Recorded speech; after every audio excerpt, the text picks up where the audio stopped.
vague oyo ba prophète ezongi lisusu. Minute 35e minute vous allez voir des détails. 11e, 6e minute, 11e et 35e minute. Vous allez voir. Je veux que vous priez. Et l'Éternel, lorsque c'est Diaz, c'est pourquoi je dis ça. Et non la Diaz que j'ai vu ici, j'ai écouté ici. C'est un nom que j'ai vu en train de marquer la RDC. La prophétie exacte. Ok. Que Nzambe a eu Léopard, ma coupe, champion du monde. Il y a Balé. En coupe du monde. Ah, les Camerounais, ils avaient la coupe du monde comment? Faisabilité, les Camerounais. Le monde qui est dans la tour, il y a joueur moko. Mais il y a un joueur wana a bêta pour la RDC. Mais bah image est allée. Bah image est allée.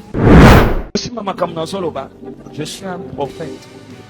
Là, on a prophétisé dans l'Obiango bien avant. On a pas tout nyons. On va mettre à Kabale, on va l'anda à Makapouabane. Na yoka kika nazala ki liposu. Premier match de compétition dans la Coupe du Monde. Oui. Totika lopola. Est-ce que Zola nanga malam? Est-ce que Zola nanga malam? Dieu m'a dit. Et que ça la si. Oya Zola qui sa peuple congolais nyons. Il y a des côtés où Batozo c'est labino. Par exemple, Marambotali Constitution. Est-ce qu'il peut y avoir un prophète qui dit moi, je suis serviteur de Dieu? Abîmer ce message par rapport à temps, dans Maram Oyo, vous allez traverser dans Mbokasi.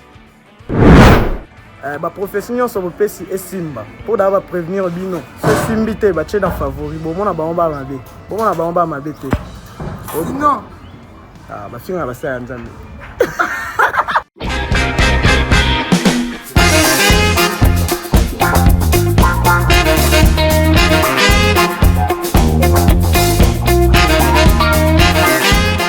c'est un honneur, mesdames et messieurs, de vous présenter cette rubrique généralement connue parce que vous avez belé sur Nouvelle Tendance Télévision et vous avez belé sa commentaire sur ce que nous vous proposons et rien n'empêche qu'aujourd'hui nous puissions encore le faire de cette même manière. Voilà pourquoi est-ce que nous vous transmettons les salutations de la part de toute la grande équipe. Il y a Corneille qui est la prise de vue, il y a Gédéon également qui est là, donc je pense que c'est avec cette équipe que nous allons travailler. Mesdames et messieurs, parlons de la fondation Ndélé au cœur de la nation ainsi que l'orphelinat Famille du Cœur Christ Rédempteur. À travers cette opération, vous êtes sensible au cri de détresse. Vous voulez soutenir les orphelins, les veuves, les démunis. Pensez à cette structure et certainement Dieu va tous nous bénir. Nous parlons plus son image et on se retrouve tout juste après. Tango nyonso molinganga nazalaki komona baninganga na baboti na bango. Nga ba parents bazate vinanga pasi. Est-ce que koko fait la baboti ezali sumu? Kozanga baboti est-ce que ezali sumu? Voilà, na ko pesa bino message. L'orphelinat Christ Rédempteur. Et ana posa lisungi na bino. Tala musala munene zo sala pona bana. Tala musala munene zo sala pona bana oyo. Mokile tiki ebwaki. Mais nzamba termine dans l'orphelinat pour na ko encadrer bana oyo. Yaya lisungi na yo to na ngoposa. 1 euro no to na ngoposa pour na mwana moko.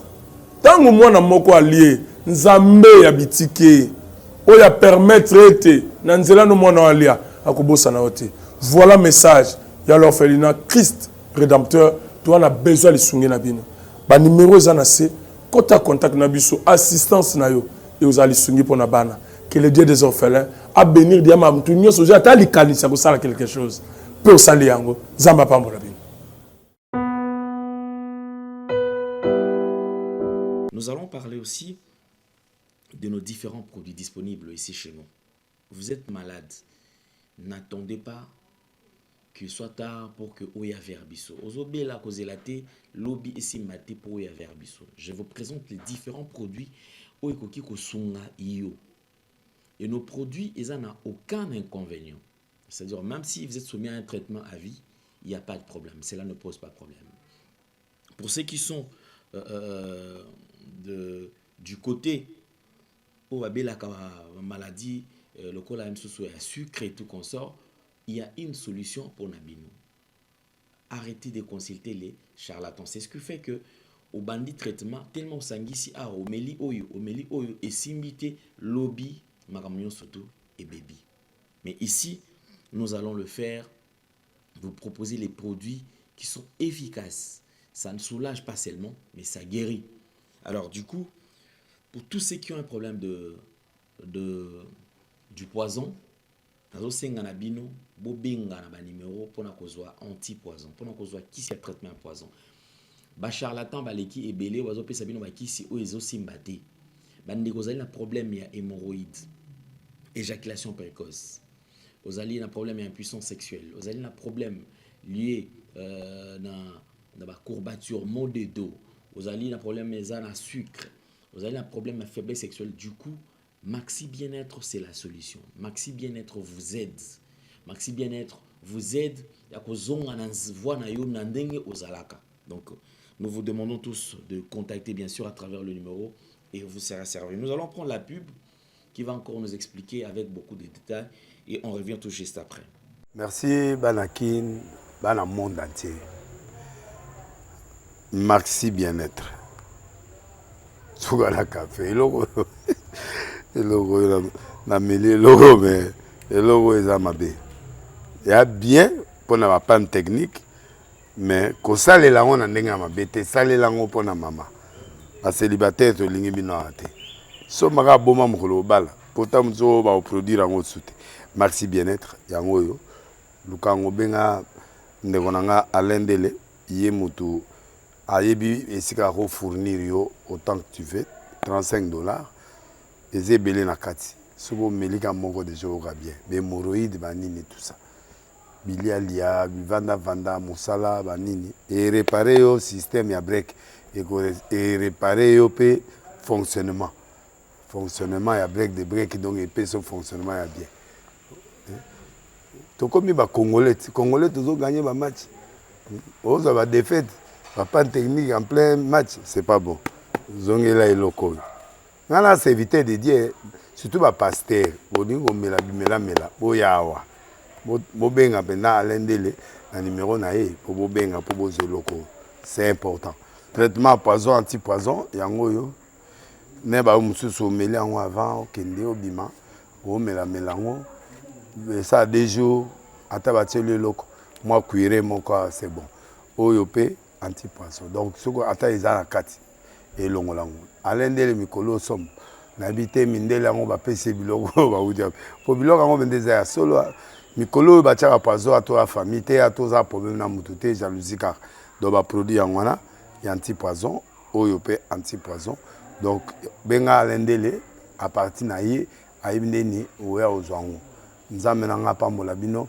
mi batela mboke komi biete bato bakomi na jalousie oyo tozo comprendre de souté bana mike bazo kufa mikolo bazo kufa baotiana bana bébé ba poisson donc toujours zala nanti na ndengana nga na ndako c'est bon que Dieu vous bénisse. Merci beaucoup. Nous avons suivi tous ensemble. Je pense que nous allons aborder un point très important. Ce point très important pourquoi? Parce que toujours là lelo mikolo ndenge bandi.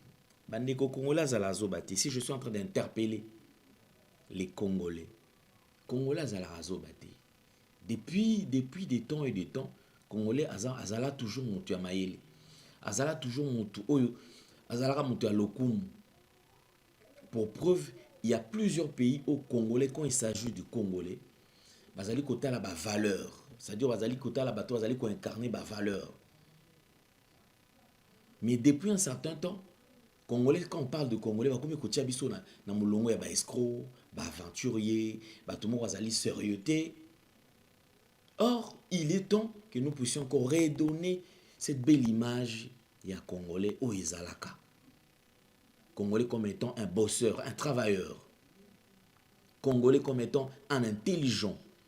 Congolais comme étant un réfléchi. Congolais comme étant un homme sensible au cri de détresse, très social. Ba valeur on a surtout zongi sango na katia ba Congolais.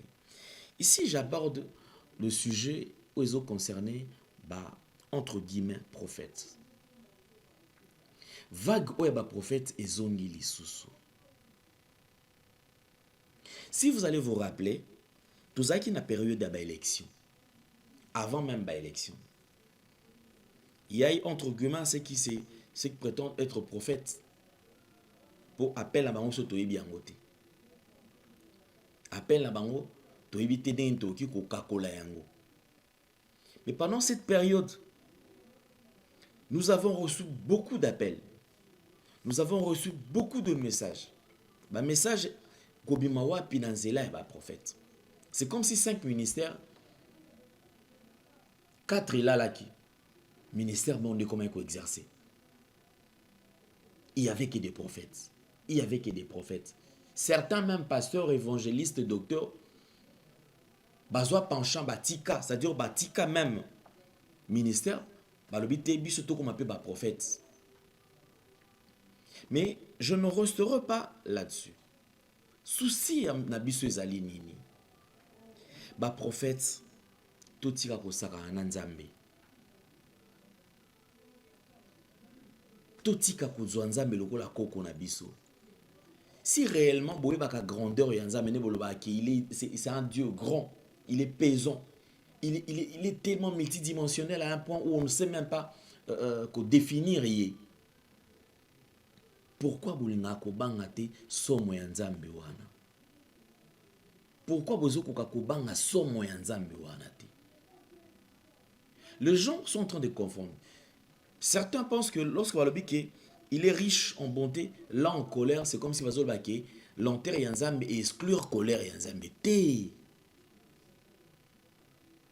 Long, c'est-à-dire que ils n'ont pas de tortue, ils ont malin, mais ekoko makaka. Bah élection, bah prophète, bah bimisi, bah prophétie. Ah waouh. Je suis en train de voir. Je suis en train de voir. Je suis en train de voir. Je suis en train de voir. Effectivement, lorsqu'il y a un souci, tout Congolais, tout le monde a besoin d'orientation. Aïe, bah ceux qui réellement, makamboza bazali, ezoya, et kozala, là mon pona été aux alamabe. Comme ça, à à disposition. Mais ici, nous sommes en train de voir. Vagoana et Lingi Zonga. Mais avant Zonga, période il y a Covid-19. Pandémie tango bandi awa, c'était grave. Babimi. Et les lots, comment ko ki mabiso na plateau? Pourquoi? Parce que même qu'il na plateau, il y aura des questions. Et ba question wana certainement et ko zongisa bango na ba image oyo bango ba lobela ka makambo wana. Tous ont pris fuite. Ba comment na bango ba prophète ya ba TikTok, ba prophète ya Facebook, te na page na imoko a sali live a lobby. Pourquoi? Parce que ayebi so ki azo sala bongo moyen so contredire à ko bloquer yo. Mais la chaîne a ko bloquer yo te. Écotikala ningi biso na latin baloba script manet web à Hollande. Donc les paroles s'envolent mais les écrits restent. Ba yebi que ceux qui baleki na télévision zali radio te. Moi au koso ba ke note eza nango intelligence artificielle te. To ko yeba ke za yo na date o yo lobela ki. Ba période wana eleki, ils ont tellement prophétisé. Bon, et puis qu'est-ce qui fait que Bayaka sauté même sur mon plateau? Et bien Bayaka sauté pour l'année. Tellement qu'ils ont prophétisé des choses qui n'ont jamais, qui ne se sont jamais accomplies. Les lots, ils ont préféré balinga kal sauté baya. Awo komela tokuta nanzela mais papa okenda pe olingi oya te pour l'année. Te papa lena koya, papa len je viendrai. Il ne viendra pas parce qu'il sait qu'on lui posera la question to ko rappeler. Voilà pourquoi c'est bazoya kal sauté. Mais ici, et là vous allez que déranger biso ils allaient la manière dont le prophète babandi les sous. Ce qui est important, ils allaient que RDC après 52 ans, c'est 54 ans. La RDC et 52 ans après c'est-à-dire Tata Mobimba. On peut parler quand même, il y a exploit que RDC a qui mondial, tozo bêta mondial. Premier match na biso déjà pour tous à la qualifier na mondial. To yebi biso yo surtout. Ba calculer bandaki. Mais nzambe par mawa. Ayeba ke noté na sepele sapé bana. RDC to yeko kene mondial. Ce qui est tout à fait normal. Ba prophète ba bandi ko luka commission comment est-ce que ba koki ko zwa bango ba ki ne peut ko ça la système à ko travailler match. Ici je vous le dis. Ba prophète ebele ba contacta qui le service pour na tina bango ba zwa bango ba ki ne peut ko travailler match. C'est-à-dire que ba longola bisika ya ba Anderson Yimbi balonga bisika ya to basala ba match balonga ba biloko be ne tozomona ba avatar bazoleka na ba télévision ba avatar koto lobi koto avatar lobi te ezalaki boye ngana monike bazoki ne ko pesa ba pronostic par rapport à ba match ndenge ko sala. Démarche à liboso et simbité, ils ont échoué. Et lorsqu'ils ont échoué, ba sel bangoni ba monike ba répondre bango favorablement té parce que toyebi eza jeu au bango basala. Bakabon a deux catégories. Une catégorie, baké na marambo, etali révision constitution, changement à constitution. Parce que ça cop, le col la cop et samaki. Bango bazu cop wana babandi ko salela yango.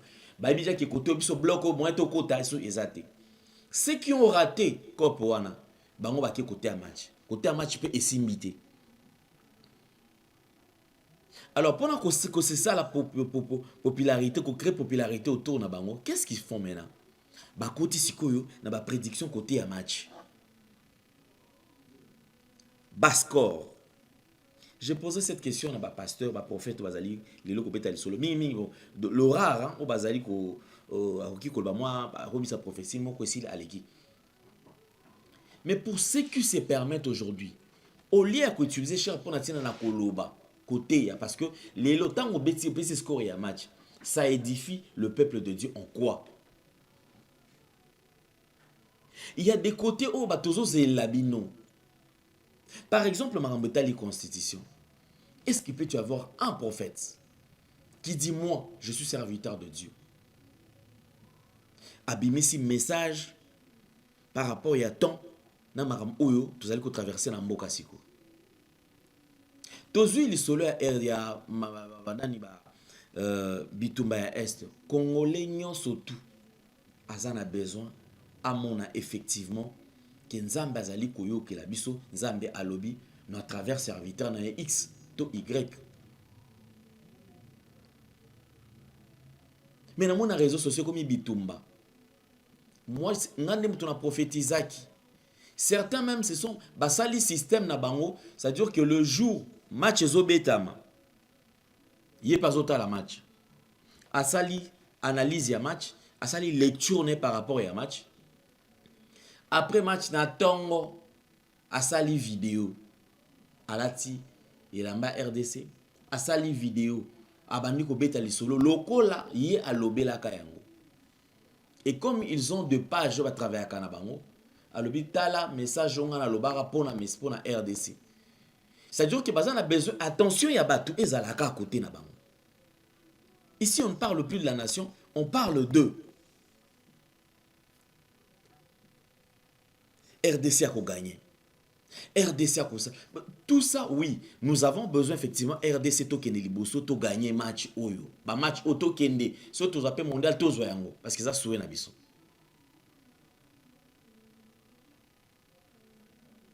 Et où en êtes-vous avec la question sur la RDC en général? Vous avez promis que l'année 2024 au 25, c'était la toute dernière année à Bitumba na Mboka na biso.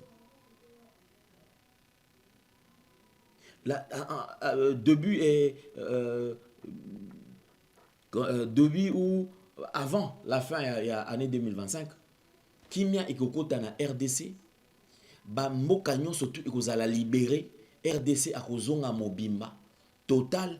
Il y a des Congolais qui sont tout au Kosangana Tozala na Esengo. Je poserai cette question. Dieu se repentit. Ton message wana ezakak.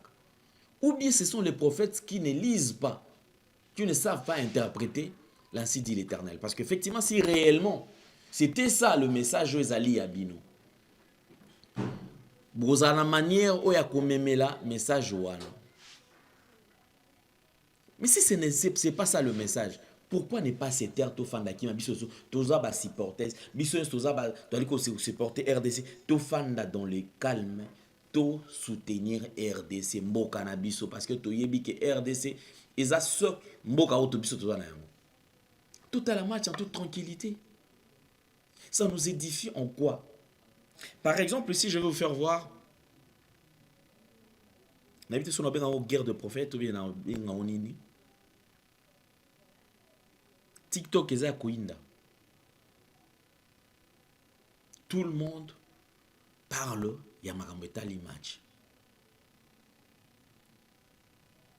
C'est-à-dire bango comment on a bango ezaka ka marambo match.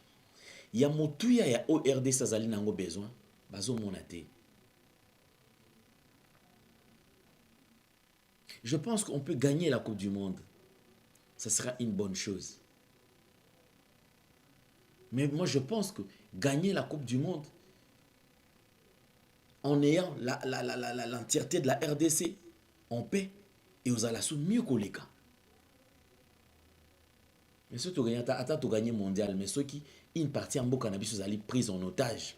Bande de cannabis, va souffrir. Bande de cannabis, va souffrir. Tongo midi, pourquoi? Je ne pense pas qu'ils allaient honorer mémoire en avant. Je ne pense pas qu'ils allaient honorer mémoire en avant. Alors, bandeko obino bo Olanda biso. Je voudrais quand même tout l'anda bo kebignon surtout. Et après bino mo bo ça la commentaire. Où est la place il y a un prophète qui est aussi suivi ministère de la justice. Basunga biso. Biloko est là. Tu prédis quelque chose, oh, et ça la mité, c'est il faut pas interpeller. Oh, s'expliquer. Pourquoi ça la mi bongo, ni o eleki. Au cas contraire, yo pe ke nekanya makasese. Kendo ça la formation. Et tu as vu que belé bazana par manque à musala ni bazali ko sala mama na botika to sala table pour musala ezate na mboka na koma na prophète. Alors, oye ko la ta métier, oye ko ki ko aider yo lobby. Na place o bana ko nyoko la bandeko na yo. Bolingi gloire, bolingi lokumu, bino kaka, moi je veux. Après comment est-ce que beaucoup bête la ma solo et à RDC? Vous avez vu quoi? À quand la fin de la guerre? Quelles sont les directives à prendre que les chefs de l'État ou qui kozwa et bongisa mboka kimia et kota libela? Je sais, parti au Belanga, un message, j'ai toujours de révélation, mais moi, quand il y a un chef de l'État, il y a un ezate. La RDC, toujours qui est wapi. Bitumba, il y a une prophétie. Bitumba, il y a un voyant. Bitumba, il y a tout, bazomona. Alors, dans le petit cabinet, tout l'année, on a beaucoup, parce que tu as vu que le match RDC Zalelo. Bolanda Bitumba. Depuis Bandaki, na Oyo. Après match Oyo, Boko Yoka. On ne se moque pas de Dieu. La Bible dit c'est qu'un homme aura semé, il les moissonnera. Quand on sait que yo ozolo languba, le beolia masango. Tous à la prudence, surtout bandeko, tous à la prudence. Oui, après qu'on a prophétie wana bon, que RDC a gagné après. La vie na biso social, ça change quoi? Ça change quoi? La vie nabiso, ça change quoi?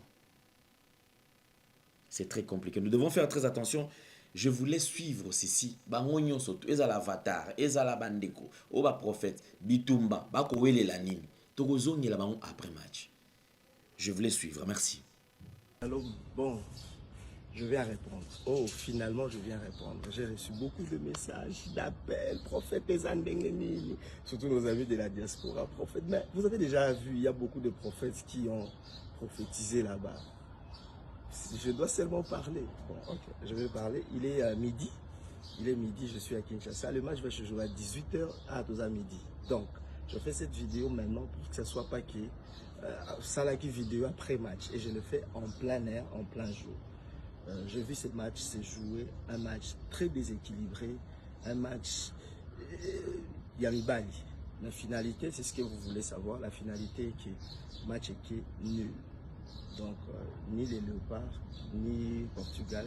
Au Kaboli, Benzaba point, na Cristiano Ronaldo. Au Kaboli, Benzaba point. Donc, c'est un match nul. Courage à vous, Léopards. Félicitations à vous de tenir face à cette grande équipe de la Portugal. Le meilleur est à venir. Que Dieu vous bénisse. Shalom. Minute 35e minute, vous allez voir des détails. 11e, 6e minute, 11e et 35e minute. Vous allez voir. Je veux que vous priez. Que l'Éternel bloque ces Diaz. C'est pourquoi je dis ça. Le nom la Diaz que j'ai vu ici, j'ai écouté ici. C'est un nom que j'ai vu en train de marquer la RDC. C'est un joueur. Il ne va pas marquer. Amen. Il faut les bloquer. Amen. Parce que j'ai vu les billes. J'ai vu les billes. J'ai vu les billes. J'ai vu aussi un certain Daniel qui le donne le passe. Et entre les Daniel là et les Diaz, j'ai vu les billes. Les deux personnes là, ils ont le billes.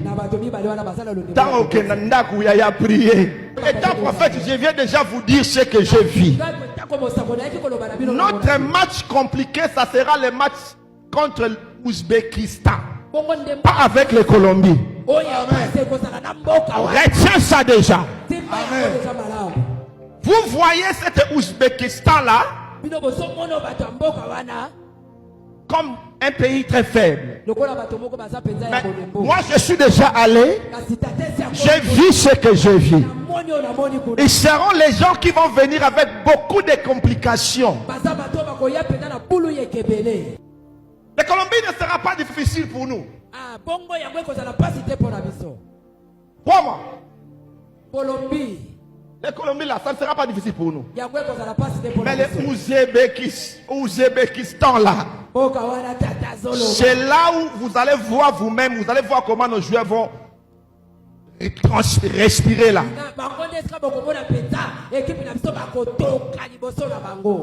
Bien qu'à la fin du match, on va changer les données. Amen. Amen. Amen. Amen. Amen. On va changer les données en faveur de la RDC. Crois-moi. Ces gens-là vont nous surprendre. Je te dis ce que je vois. Selon ce qui a été déjà prédit, il devrait normalement commencer les premières billes. La prophétie exacte. Ok. Que Nzambe a eu ça, Léopard, champion du monde. Il y a Balé. En coupe du monde. Ah, les Camerounais, ils avaient en coupe du monde comment? Faisabilité, les Camerounais. Le monde qui est dans la joueur moko. Mais bon, il y a des joueurs wana abeta pour la RDC. Mais bah image est ali. Bah image est ali. Au coup balancer maman jango avant Koutaya. Ok, l'homme valable na singito landano élément moko parce que élément où est salama tout ça l'émission en 2023. Bon landa makambo patriarche alobaki où est salami lelo to landa. Bina ngana tout non question o ba bi message no pesa ki ezalaki nzamba alobaki na yo ou ezalaki imagination na okaka. Nazwaki message oyo na 2023. Ok. Message oyo ezalaki nini? Ezalaki lokola mukolo ba Pilate alinga balinga boma Yesu. Ba juif ba lobby était ba lobby voici le roi des juifs. Hein? Il est le roi des juifs. Alors, tango ba eko ba komi yango ba bomi Yesu, tango ba komi yango na pakati na ye ba juif ba eko ba Pilate ba bité biso to ba kende ngona te. Comment yo bozo koma le roi des juifs? Jésus le roi des juifs. Pilate lobi o ekomami et c'est comment mais aussi la nengwana. Bon, et là, il y a un lengwana. Ça va utiliser qui le colle à Pilate. Aux hommes, pour ça, il est Cambouana. Alors, nous allons utiliser un moutinios. na baki na bino 2023 nzambe ayepesi nga message alobi omoni makambo oyo Claude Leroy ezaki Claude Leroy na Samuel Eto'o mutu moko na kati na bango boluka ba émission wana mutu moko na kati na bango alobaki tango RDC ko regrouper ba joueur nyonso et comme champion du monde nga na vandi ka wana parce que na besoin de comprendre nga na vandi ka nesika wana tango RDC et ko regrouper ba joueur na bango nyonso ya monde et ko bima champion du monde on est là et personne voilà na okaki na message yango bona kayete esika biso to vandaka esika nzambe avandi très bien alors tango nzambe alobi abimoni bato wana bana balobaki wana ezalaki prophétie o bango babimisa ki mayeba kite maloba na bango bazo bimisa ndenge nini alors bomonaki au travers bato balanda ba mission na bayebi na lobaki na bino na boluka joueur oyo Val Bisaka yo yebi mission to sala na tunatila ka munabi bon luka boye c'est abeta pona mboka na ye na pekisa ba na bo changer ba nationalité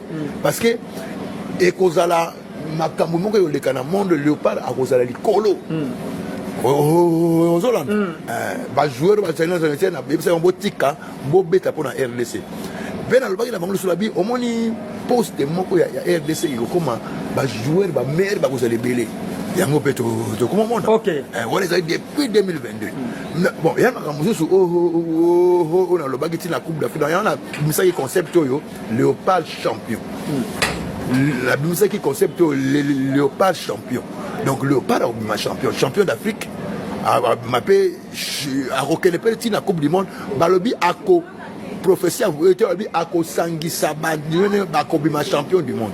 Est-ce que merci. Voilà, merci patriarche Paul Lutete na ba intervention na yo vraiment tozo on a une petite pause pour na bongo tozonga na plateau. Na zotika la ba message on a pensé parce que yangonde lelo oyo ezomona nake ezaki ba message moko ezaki vrai donc RCA a le barrage arbitre contre Cameroun le 13 on gagne ma Cameroun donc RDC a gagné Cameroun to beta sur le 16 na gagné à Nigeria na Maroc to gagné bon. Je crois que le message est atteint. Il y a des stations qui sont Coupe du Monde. C'est au gagné, on a stocké Coupe du Monde. Tu peux mettre une équipe, il y a mis ça en Asie, mais tu as le cas. Tu as le cas. Botiango na défi. Botia a défi était Zambé ou à Lobaki pour la RDC. Tu Lobaki ezaki prophétie. Il y a Claude Leroy. Nanani na eto basi balobaki mokolo RDC ko récupérer ba joueur na nyonso a kobima champion du monde alors botiango na mutu que regroupement déjà est comme ya makasi ba joueur ba comme na patriotisme ya makasi mais le comment na lobaki football eza lokola combat moko spirituel ezo salama et c'est salami mais ba oyo balikaka aussi mama kamna soloba je suis un prophète là on a prophétisé na lobiango bien avant on a pas tout nyons o babeta kapale o balanda ka makapwa bana na yoka kita na zalaki liboso premier match to kopeta na coupe du monde oyi to tika lopola est-ce que zola nanga malamu Dieu m'a dit et kozala si oyazola qui sa peuple congolais nyons que décollage. Il y a RDC, un géant qui était courbé. C'est un langage que Dieu lance dans le monde entier. Que pour finir RDC lisusu te RDC zotomba. Et à partir kakaye loko bamboka nyons et comment respecter RDC. Pesanga amena bien. Quand ndenge to banda koloba banda kala RDC loko makasi ezala ke loko yama pesa amena bien. Ba politicien ya mitema mabende balinga temboko ye mata ye fungwama. Mais eko fungwama. Mais ekende liboso. Les gens ba okamu. Je vous dis c'est l'ouverture de la RDC. Aussi mama kamna solo ba je suis un Merci Banakin, Bana monde entier. Maxi bien-être. Sougala café, le logo na mêlé logo mais le logo est amabé. Il y a bien pour na panne technique mais ko sale la on ndenge mabe te sale la ngo pona mama. A célibataire to lingi bino ate. So maka boma mokolo bala. Pourtant mzo ba produire ngo soute. Maxi bien-être yango yo. Lukango benga ndeko nanga alendele ye mutu ayebi esika ko fournir yo autant que tu veux $35 et belé na kati sobo melika moko de joga bien be moroïde banini tout ça bilia lia vanda musala banini et réparer yo système ya break et réparer yo pe fonctionnement ya break de break donc et pe son fonctionnement ya bien